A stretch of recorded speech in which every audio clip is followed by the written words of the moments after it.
నెల్లూరు జిల్లాలో mining mafia డొంక కదిలింది. దశాబ్దాలుగా మైన్ యజమానులుగా ఉన్నవారే దొంగలెవరో చెప్పేశారు. ఈ మేరకు సిఐడికి ఫిర్యాదు చేశారు. దీంతో కేసులో కదలిక మొదలైంది.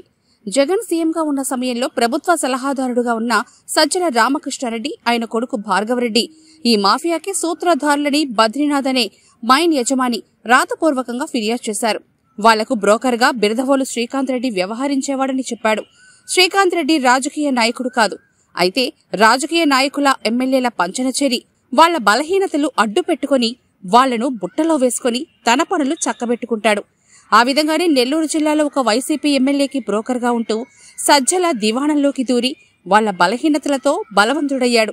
నెల్లూరు జిల్లాలో మైనింగ్ దోపిడీకి వాళ్ల మనిషిగా తెరలేపాడు. ప్రస్తుతం సిఐడి కన్ను ఆయన మీదే ఉంది. ఈ మొత్తం అవినీతిలో ప్రమేయమున్న వైసీపీ ఎమ్మెల్యేలు, మాజీ మంత్రుల బండారం కూడా అతని వద్దనే ఉంది అన్న అనుమానం వ్యక్తమవుతోంది. నెల్లూరు జిల్లాలో సైదాపురం మండలంలో 4,000 కోట్ల రూపాయల ఖనిజ సంపదను దోచేసిన నీచుల బండారం త్వరలో బద్దలు కానుంది.